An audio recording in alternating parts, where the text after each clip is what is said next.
Hola. Capital, gordo. Te sale 40 pesos media hora con una participación. Y a 200 metros venía la policía a matarnos. Yo nací en el circo. Cuando muera alguna vez, mi cuerpo desaparecerá y la silicona quedará intacta.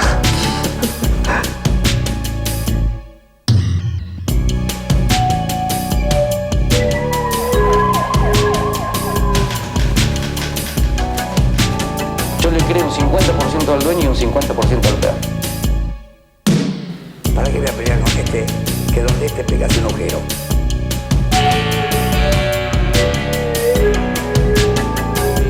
Tengo senos, me excita eso.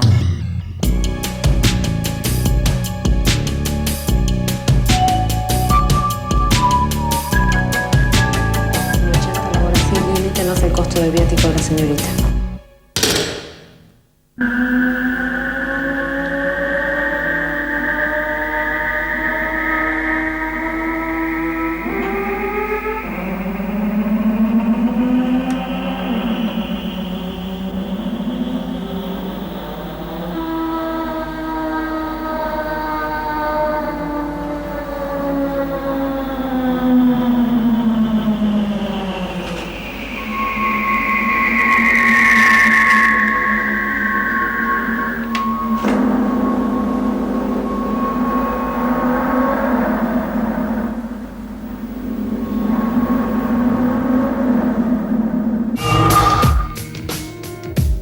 La ciudad es un lugar de órbitas tan pequeñas que uno termina por olvidar que vive en un planeta.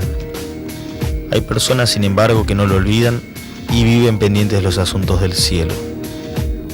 Lo que dicen es tan extraordinario que casi nos llaman la atención.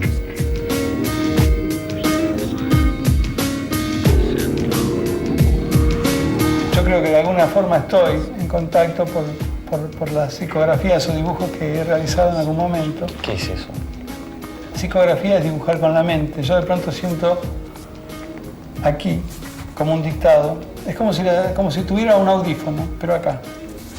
Y empiezo a escribir algo o a dibujar algo que no sé de dónde viene y que me asusta.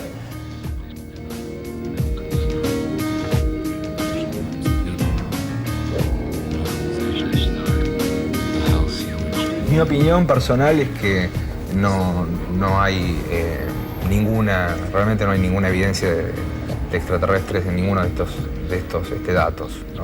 Al día de hoy no hay ninguna evidencia, no quiere decir que no exista, que no se ha detectado, ¿no? Ninguna pista que permita inferir algo así. Creo que hoy en día muchos tienen información y la guardan. Sectores políticos, religiosos, tienen información realmente sólida sobre la presencia de naves extraterrestres en la antigüedad y callan.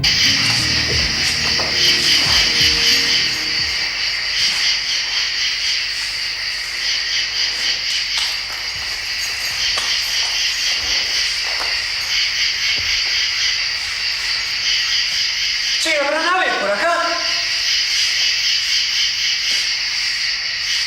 ¿Saben? Cualquier estrella puede ser una nave. A veces las naves se confunden con estrellas. Pero vamos. No hay una hora precisa. A veces me voy a acostar a las 2, 3 de la mañana, paso por la ventana, me llama a la ventana y veo las naves. A veces son las 8 de la noche. No hay una hora así clave que aparecen. ¿Es buena esta noche para mirar el cielo? Sí, es hermosa. Por los colores que veo, hay corazones en color violeta, que es el color de transmutar, azul y dorado, ¿eh? ¿Y dónde lo ves? Está ahí frente a mí, 4 corazones en colores, ¿eh?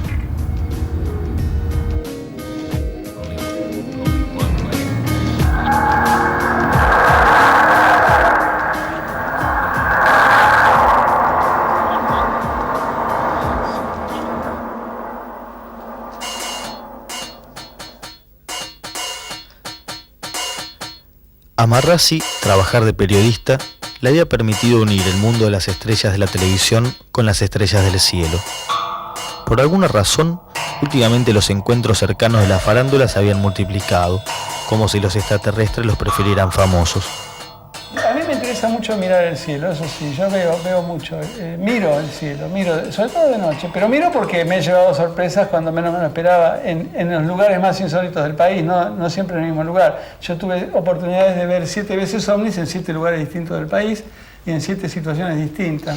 ¿Y eso por qué? ¿Porque prestás más atención que el resto de la gente o por el hecho de que, bueno, ya empezaste a ver y los ovnis se te revelan por alguna cuestión en particular? Eso es un tema que yo le escapo un poco porque, por ejemplo, Mirta Legrand es una persona que me ha dado oportunidad de ir al programa 2 veces, pero ella se revela porque nunca vio nada. Entonces se revela y me decía, ¿por qué usted 7 veces y yo nunca vi nada? Y esa pregunta que me hizo Mirta me lo hace todo el mundo.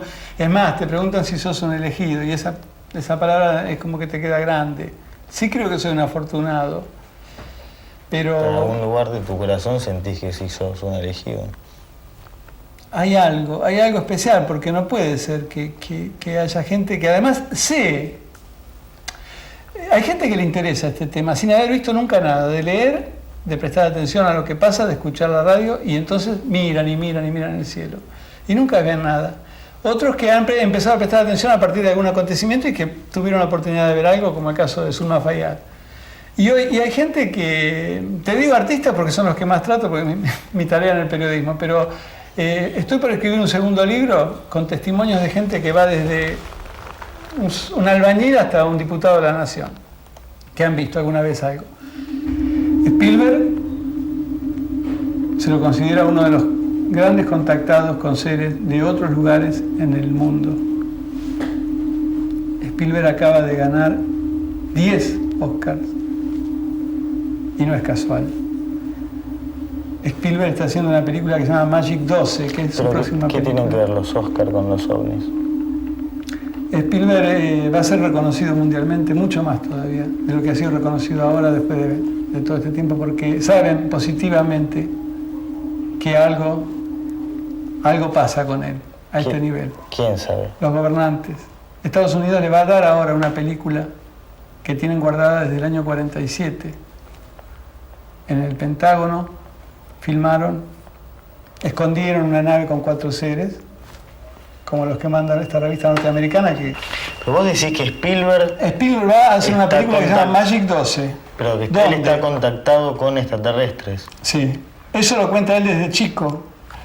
Este ser, que es una foto de un ser que está en la NASA, es muy parecido, fíjate, al ET de la película de él. Y él lo veía desde los 4 años, el ET en su casa, y no le creían los padres ni los hermanos. ¿Decís que el ET estaba en la casa de Spielberg? Eso es lo que dice Spielberg en una autobiografía que yo leí. Pero más allá de eso... ¿Y él jugaba y todo eso con la película? Es lo que dice él, que él hizo ET para demostrarle al mundo, a su familia primero, a sus amigos después y al mundo en general, lo que le pasaba cuando era chico. Él dice que va a hacer esta película, lo dijo hace poco para la agencia internacional ANSA, donde le van a permitir usar la filmación de la nave y los seres que cayeron en el año 47 en Nueva México, en el mismo lugar donde él hizo Encuentro Cercano, para que el mundo tenga una revelación definitiva de lo que es el tema OVNI. Spielberg recibe las ideas por contacto telepático para sus películas. Hay gente que hace música, mucha gente que hace música. Acá en Argentina hay gente en este momento, Daniel Fumega es uno, hay gente en el exterior que mandan cassettes de España y de Italia y de Alemania, por ejemplo, muchísimos están distribuyendo acá los cassettes recibidos en este tipo de trance, tipos que se sientan en un órgano y hacen un compact de una, ¿no? Ahora, por ejemplo, entonces lo de Spielberg podría ser que están mandando así como... Yo creo que Spielberg manda de a poco las cosas. Yo creo que él manda de a poco y que, podría ser que lo están induciendo a enviar las cosas así de a poco, porque en Encuentro Cercano yo la vi 6 veces y cada vez que la veo encuentro cosas nuevas, mensajes subyacentes, directos o indirectos, de cosas que después ocurren o ocurrieron. De algún modo, Marrazzi inauguraba así un nuevo estilo de crítica cinematográfica. Entre las películas con mensajes, la de Spielberg podía ser la más profunda. Contenía nada menos que un mensaje extraterrestre.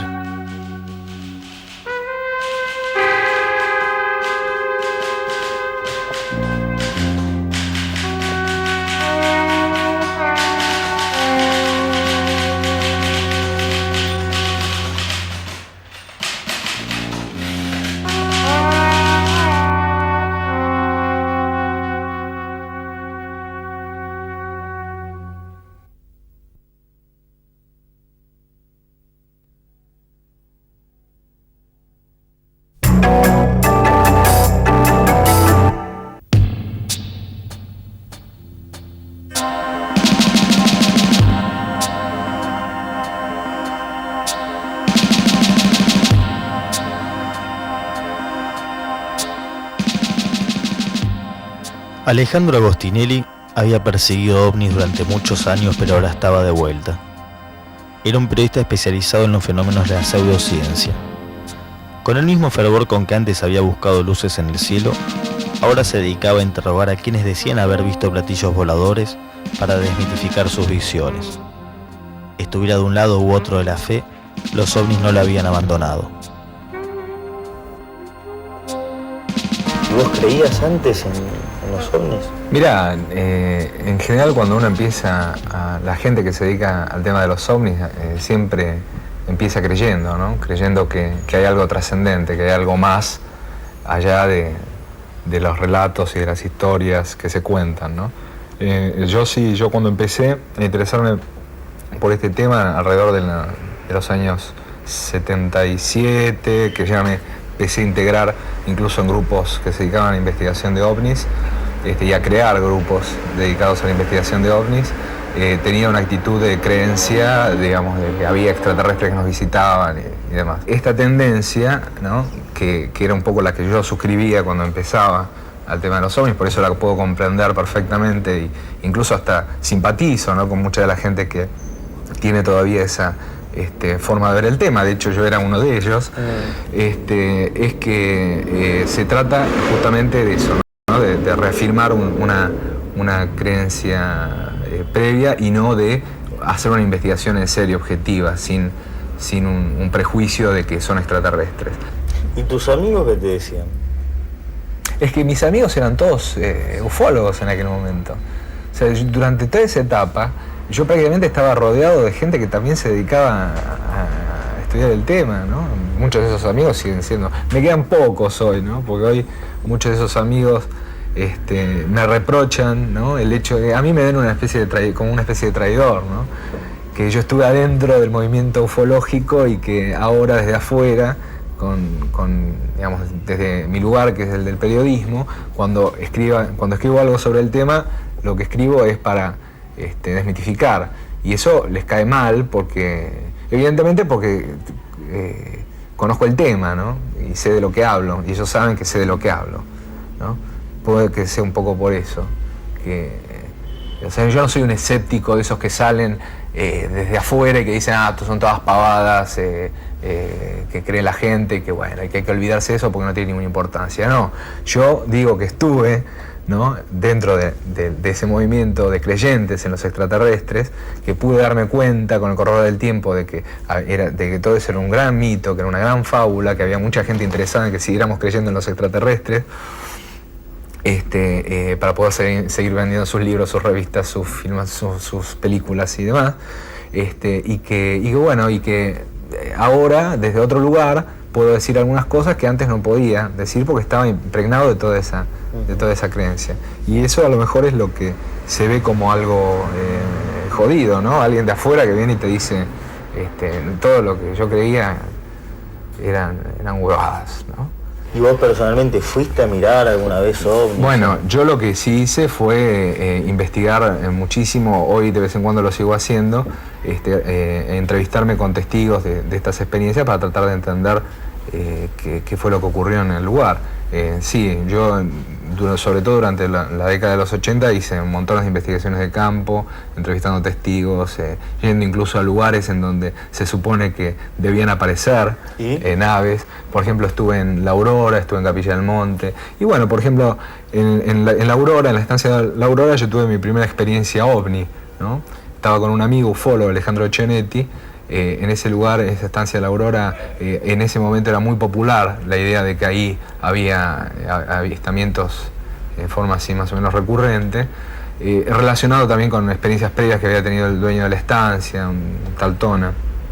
Y bueno, y una noche con mi amigo Cenetti, estuvimos ahí esperando que ocurriera algo. De pronto empezamos a ver, de tanto buscar, encontramos una lucecita que se movía, una serie de lucecitas extrañas sobre el horizonte.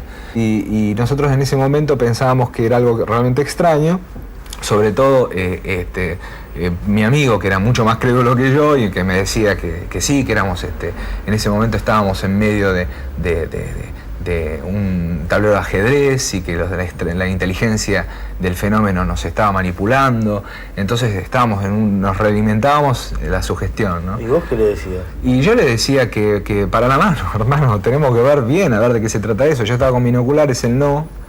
Y bueno, y yo veía que en realidad no había una cosa realmente muy extraña, pero que podía ser, ¿no? Algo inusual. Sobre todo después de las historias que nos había contado el dueño de la estancia, ¿no? A lo mejor sin las historias que nos había contado el dueño de la estancia jamás hubiéramos reparado en esas luces. Al otro día no hubieran estado atentos tampoco. Claro, seguro.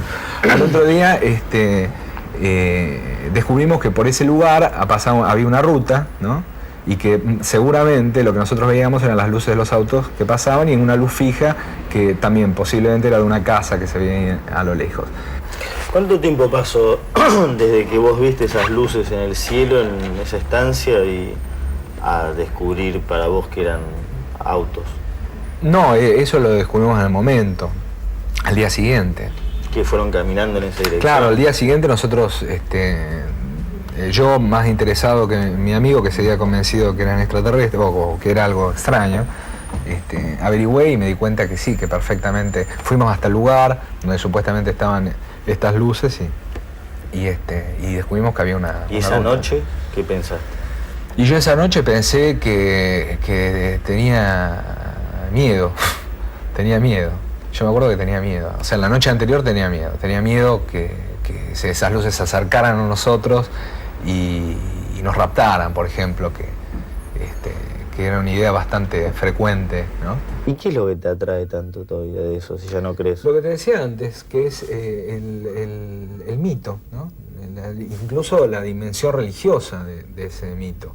Todas los ingredientes mágicos, folclóricos y sociológicos, psicológicos. Hay tanta cosa interesante para investigar, no solamente en casos de ovnis, en casos de apariciones de la Virgen María, en casos de apariciones de seres extraordinarios, del lobizón, en casos de cualquier otra entidad mágica. En una época se puso de moda el hombre gato. Son leyendas urbanas, claro. Es folclore puro, ¿no? Que lo que va cambiando es la etiqueta en función del contexto cultural. En una zona muy religiosa van a ver a la Virgen María, en una zona más influida por la televisión y por los medios van a ver un extraterrestre.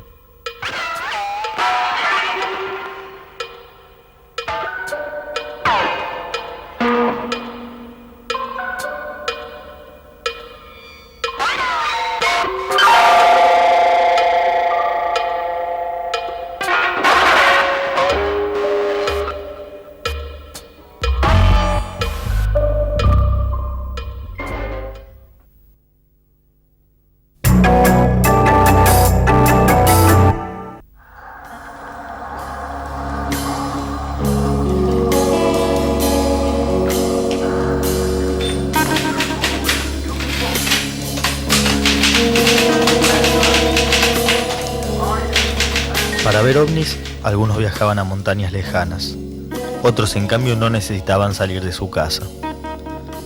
Amy era la directora de un grupo de actores dedicados a hacer teatro místico, cuyos espectadores principales estaban en otra galaxia. ¿Acá en esta ventana mirás? Acá en esta ventana, sí. Muchas veces vi naves acá. ¿Y cómo son? Y bueno, la más grande que vi fue una que era realmente grandísima, tipo Spielberg, con muchas luces, una bien fuerte arriba, dos a los costados. ¿En qué zona? Como arriba del árbol, ¿ves ese árbol que hay ahí? Sí. Bueno, como arriba de ese árbol la vi. Yo al principio pensé que era una antena que había puesto un vecino bien atrás, de esas antenas que ponen así para, no sé, alguien que se dedica a eso. Y después vi que la antena se movía y hacía movimientos raros, así que dije, no, esto una antena no es. Y esto lo vi después de una meditación. Los perros estaban ladrando para la nave, directamente mirando así, ladrando a esas luces, y se sentía una vibración que vibraba toda la casa, que serían las 3 de la mañana más o menos. En ese momento estábamos haciendo meditación, como te decía, con los chicos, y los llamé, vinimos todos para acá y apagamos las luces. En ese momento apaga las luces la nave esa. Y se ve claramente que tiene una pollerita de luces de colores y se iba para allá. apagó las luces cuando apagamos nosotros las luces, tipo señal, ¿no? Pues lo que sí veo casi todas las noches son luces de colores que se ponen re grandes, después se hacen chiquitas, y vienen otras luces y hacen como una danza entre ellas con unos movimientos rarísimos y desaparecen. ¿Y la ves vos sola, ves eso No, o todos, estás con alguien? Todos los que estamos acá, siempre que veo eso, las ven. Todos. Por ahí estas que te digo en astral, muchas que yo digo, mira, y se fumó, el otro no la ve. Pero esta experiencia de la nave grande fue hace 2 años. Ahora si viene, ahora me animaría. La ventana me atrae y digo, voy a mirar por la ventana y ahí están las naves. ¿Y son ellos que te atraen, pensás? Es una energía que me atrae, es evidente. Porque a veces, qué sé yo, estoy por ahí, digo, voy a ver, miro y no hay nada. Pero a veces me atrae la energía de una manera que voy a la ventana y ahí están. A veces hay 1, 2, 3, 4, a veces hay muchas, es una cosa increíble, como danzas hacen.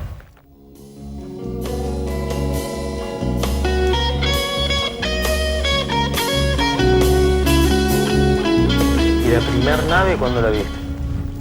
La primer nave la vi en el 88. No la nave grande esta que te digo, ¿no? Esas otras naves que vi, 3 naves juntas, doradas, que eran tipo soles pero esféricas. Y esas las vi sobre el Río de la Plata. ¿Y no dudaste así, digo, que podía ser un reflejo o algo así? No, porque esto vino con todo un mensaje espiritual. O sea, fue una experiencia mística que tuve, que me duró bastantes días, meses. No fue de un día para el otro. Es un conocimiento que yo ya traía. Y después de, no sé, en ciertos libros o de charlar con gente, era lo mismo que yo sentía, lo mismo que decían los libros o lo mismo que hablaba la gente. Y dije, bueno, tan loca no estoy, existe todo esto. ¿Pensaste que estabas loca en algún momento? Sí, en un momento sí, totalmente. Sí. ¿Cuando viste las naves ahí en el río? Y cuando vi las naves y cuando era chica también, que siempre me sentía como extraña, rara, como que no me identificaba con mi familia, sentía también esa melancolía de haberme perdido de mi hogar, una cosa así.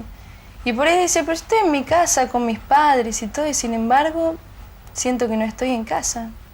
Me parecía como una cosa bastante rara y fuerte, ¿no? Hasta que al final comprendí que era todo eso y fue un alivio ¿Y qué era todo inmenso. Eso? Y fue cuando reencontré mi hogar espiritual.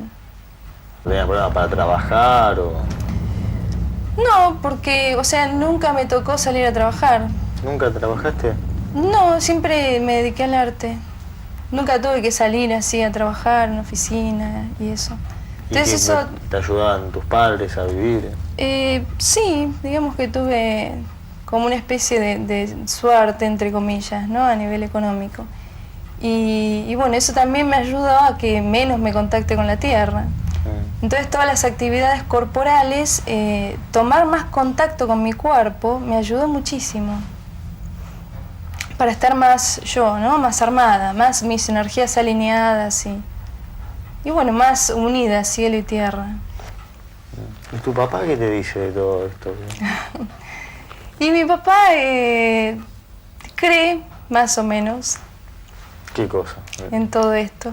¿En los extraterrestres? Y es medio incrédulo como toda la gente de esa época, ¿no? Pero también siento que está un poco abierto a ver esto nuevo que está abriendo, porque ve que hay mucha gente que habla del tema. El tema este de los extraterrestres, ¿cómo te podría explicar? Llega un momento en que uno pierde la noción de lo que es adentro y lo que es afuera, ¿no? O sea, ¿dónde está el extraterrestre? ¿Está dentro de uno o está afuera? ¿O está adentro y está afuera también? Entonces, si lo vemos como que todo es parte de todo, y sí, puede ser también inspirado por los extraterrestres, o si no, por nuestro yo superior o nuestra parte espiritual. Claro, pero una nave es como una nave, ¿no? Una nave es como una nave, sí. Pero también tenemos una nave en el corazón. ¿Una nave? Claro. ¿Por qué una nave? Y porque la vida es un viaje. Un viaje, un viaje. Toda la vida es un viaje.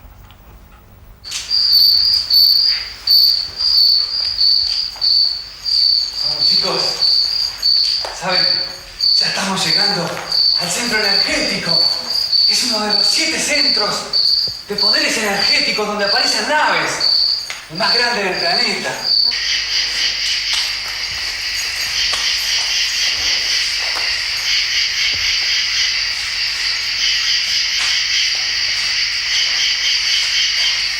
Sí, dale. Porque espérame. Cuidado acá, Creo que llegamos. Vamos a probar con el péndulo este que hice. Mire la energía. ¡Se mueve! Sí, se mueve. ¿Qué quiere decir eso? Este es el centro de energía. Acá van a aparecer naves.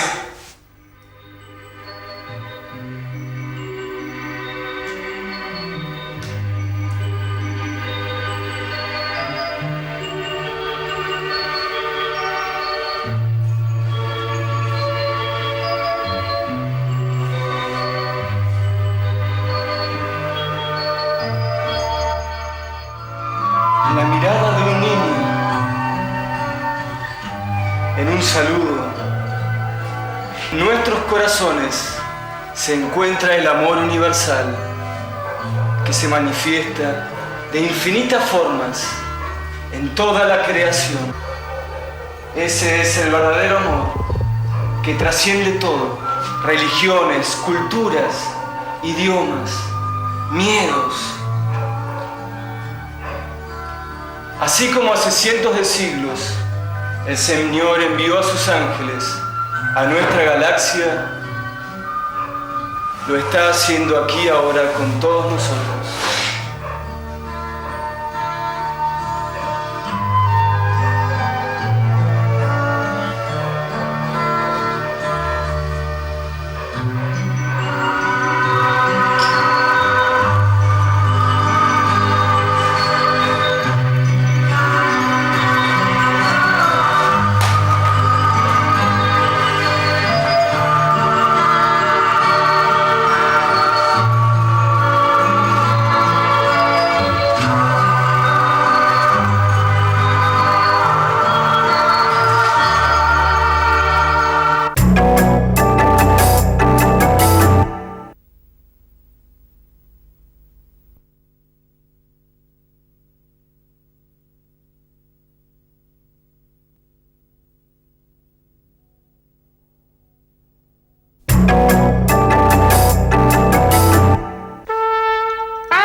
¿Cómo sería mi vida si de pronto creyera realmente que los extraterrestres andaban por ahí?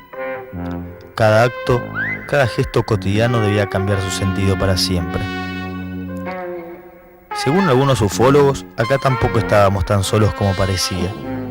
No solo buscaban extraterrestres en el cielo, sino también en la tierra.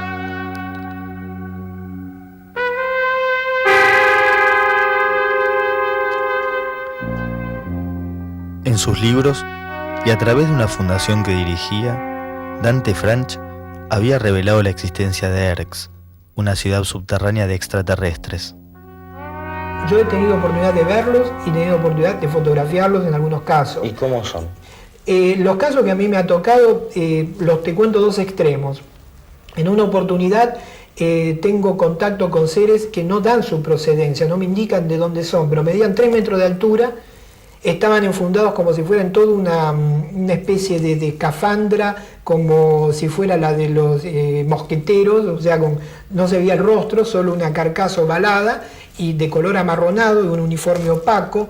No tenían, las huellas que dejaron eran redondas, no se veía la extremidad de las manos, pero ellos transmiten que estaban en ese momento recogiendo algas y huevecillos de pez en el dique Los Alazanes, porque con eso conformaban un alimento para seres que estaban con ellos en las ciudades subterráneas y que estos seres, incluso en algunos casos, eran seres humanos. ¿Qué ciudades subterráneas? Este es sobre la temática, ya en este caso, de Capilla del Monte, o sea, de las zonas linderas al Uritorco. Debajo del Cerro Uritorco, entre lo que es Huertas Malas, Los Terrones, existen una concavidad a unos 500 metros de promedio de profundidad, que es en parte natural y en parte ha sido conformada por la Confederación Intergaláctica, y hay una base intraterrena en ese lugar, en donde la Confederación la utiliza como base intermedia, utilizando incluso vectores gravitatorios que existen en esa zona. ¿Complejo? ¿Eso te explicaron eso? No solo a mí, o sea que esto es un concepto manejado a nivel mundial. Cuando voy a dar una serie de conferencias entre Rawson y Madryn, en una de las conferencias de Madryn pido que me lleven a la península de Valdés. Me lleva una persona que ahora no recuerdo el nombre, que vivía ahí, que es un mecánico, y me quedo en un lugar que se llama Loberías, que está un poquito antes de la península, en un resguardo que hay, es una construcción muy pequeña. Después de una hora de estar ahí solo, porque esta otra persona se aleja unos 500 metros del lugar y me deja solo, se viene como una esfera verde brillante, se viene hacia donde estaba yo, pasa de largo, vuelve hacia el mar, y después de una media hora se levanta del mar una plataforma que tenía unos 50 metros de diámetro, con esferas alrededor, como si fueran postes y esferas de luz que iluminaban esa plataforma, y se quedó durante unos 15 minutos sobre el agua para después volver a hundirse, dejando una tonalidad fosforescente al agua. ¿Eso es lo que viste vos? Sí, lo vi físicamente. Yo estaba transmitiendo un tipo de conocimiento muy profundo relativo a las naves de la Confederación Intergaláctica dentro del plan cósmico para la Tierra. Y se ve que tenían que dar una probatoria. O sea, es distinto a un lugar donde es como que ellos van y garantizan que lo que vos estás diciendo... Están apoyando lo que uno transmite. Están monitoreando lo que estás hablando vos conmigo. ¿De qué modo?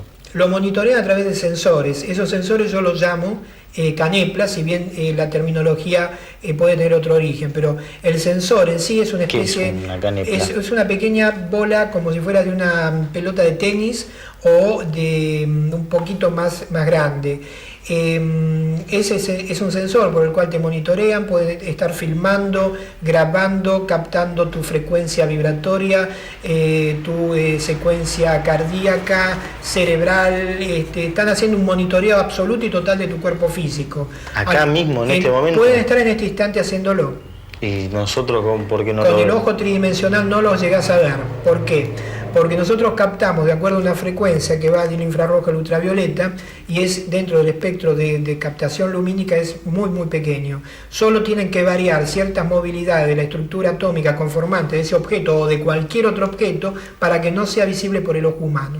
¿Y eso te lo explicaron ellos? Eso me lo explicaron ellos. ¿Lo de la canopla? Canepla, no sobre el término. El término se lo puse yo por no decirle pelotita de luz, no me pareció ¿Y más. qué es canepla? Canepla es esto que te estoy hablando, un ¿Pero monitor. qué la palabra, digo? Nada, es una palabra que inventaste. No, es una palabra que otro contacto, que Sisto Paz, de Perú, él lo llamaba, creo que caneplas, a unas esferas por las cuales ingresaba y por las cuales podía ser trasladado a otros puntos digamos, del espacio o de lugares. Yo llamo caneplas a estas esferas. Y a los equipos de traslación los llamo disgregadores, porque ese término sí me lo transmiten. Y esa nave es una nave de la Confederación Intergaláctica, o sea, no es una nave de un planeta o de un sistema X, es una nave de la Confederación. Tiene una estructura sólida, metálica. ¿Y por qué la Confederación? Bueno, esta es una transmisión que me han dado a mí y le han dado otros contactos en el mundo, que esta nave no es de un planeta o de un sistema estelar, que ha sido construida como medio de transporte para los sistemas planetarios que no han accedido a lo que se llama la tecnología hiperespacial. ¿Vos serías como una especie de embajador de la Confederación Intergaláctica? No embajador, simplemente ellos establecieron contacto conmigo, me han dado información y bueno, y no me he delirado. O sea, hay contactos o personas que han tenido experiencias, son muchas, pero la gran mayoría se delira o comienza a creerse un elegido, una reencarnación de un apóstol u otras cosas. O sea, el peligro en esto no es tener la experiencia vivencial, sino es delirarse. Quizás el tener conocimientos de asuntos tan trascendentes debía perturbar seriamente a las personas. A mí me hubiera ocurrido. No sabía si a María, que era discípula de Franch, le había pasado también.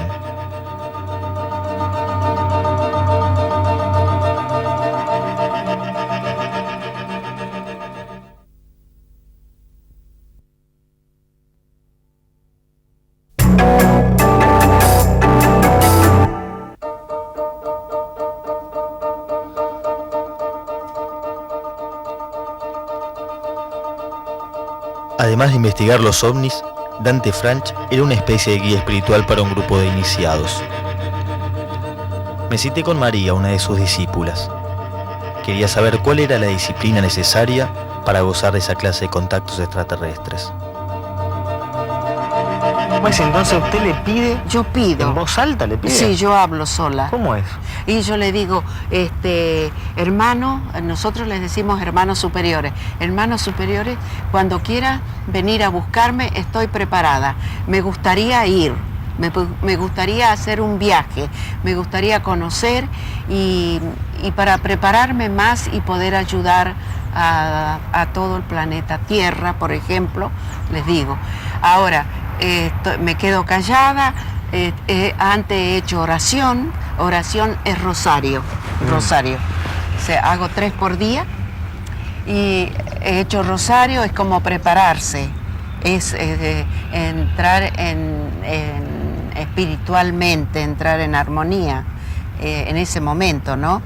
Y sí me contestan, pero es un zumbido así, de acá, que es el zumbido. Acá, así, de esta, me sintonizan. Es sintonizar igual que una radio. Y ahí me contestan. Eso es contestar.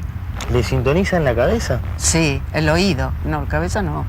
El bueno, oído. Sí, es como que yo sintonice una radio y que no tomo bien la onda, el oído hace así. Hace así. Así el oído ese. Sí, así, onda así. Eso es la contestación que dan ellos. ¿Y usted entiende ese zumbido? Sí, yo entiendo el zumbido porque... ¿Y cómo hace para entender el zumbido? El zumbido es porque yo hace 25 años y hace 4 años que estoy con Dante y Dante nos da esa clase. ¿De explicación del zumbido? Sí, sí.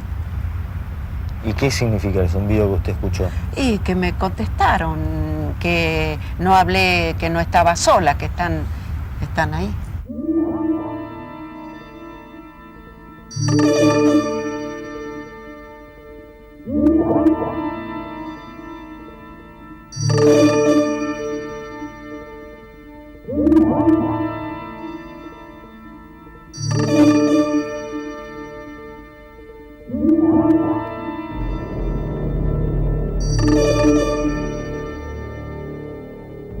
¿Y cuánto hay que esperar más o menos una noche hasta que aparezcan?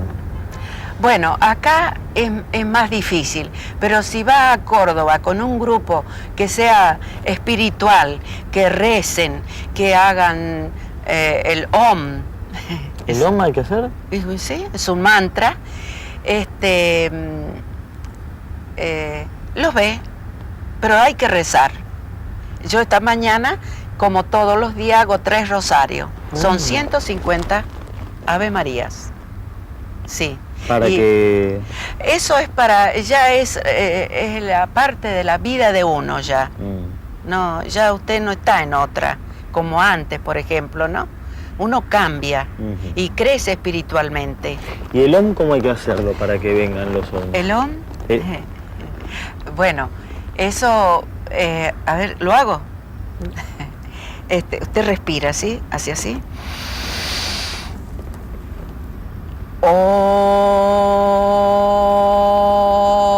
Me encuentro frente a un ser alto de 2 metros. Este ser está parado, en ese momento mira uno por uno, hace así.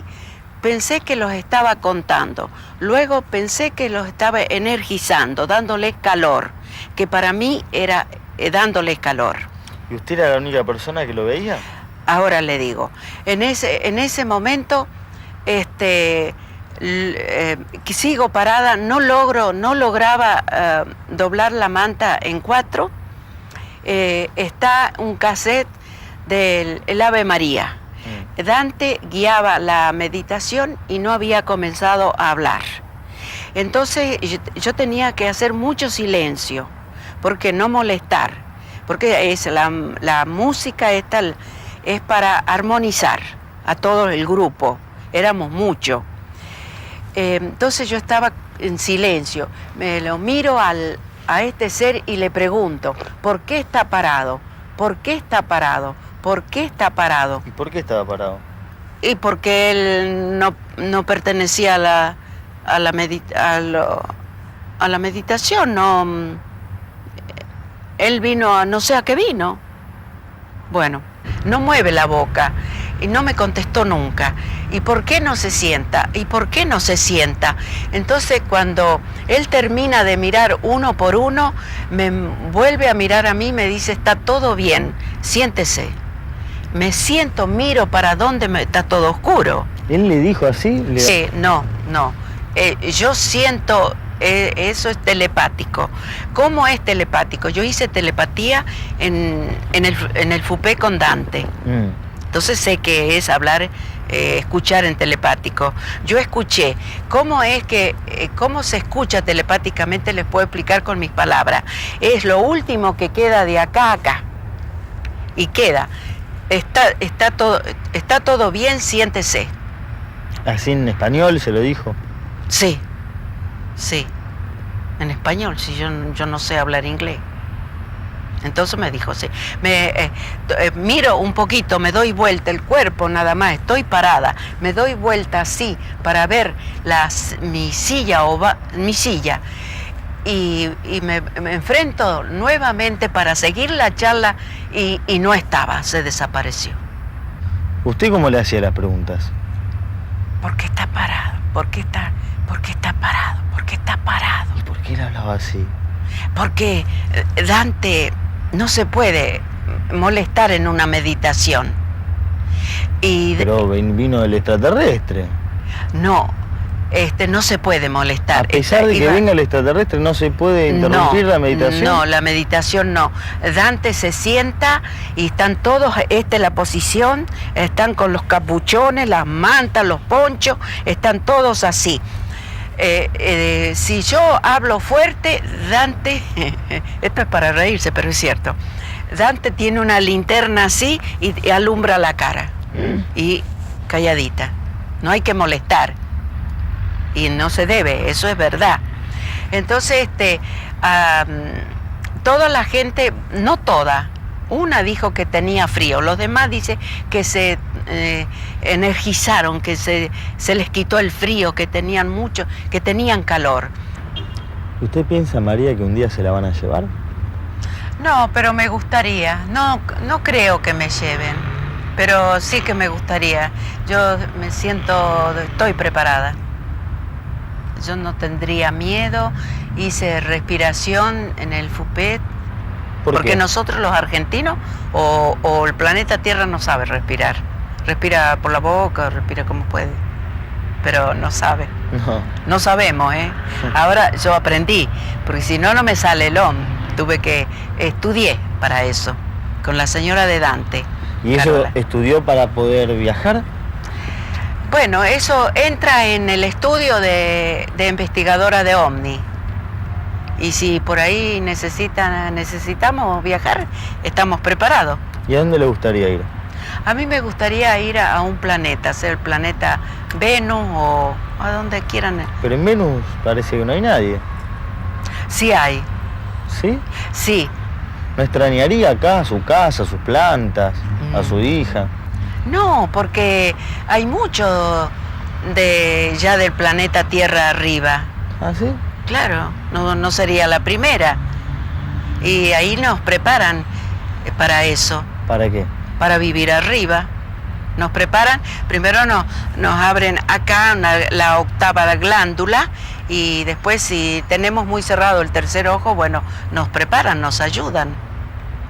Pero eso es otra cosa.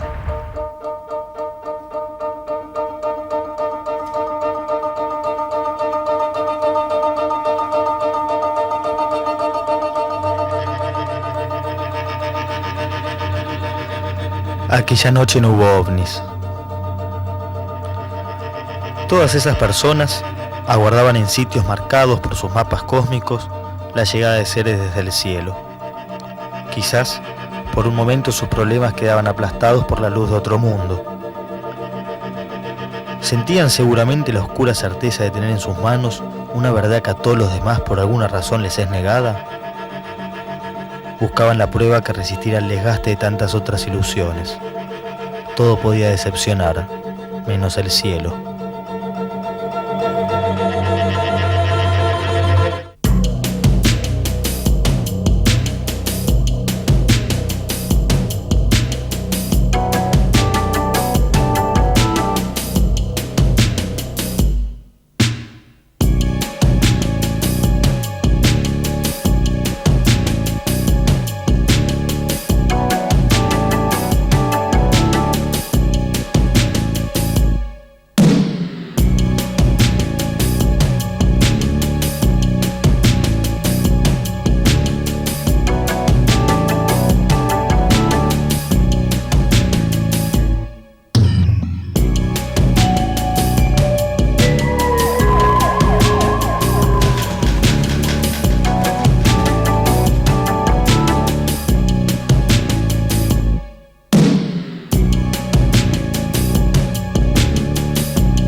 Casarlo, ¿no?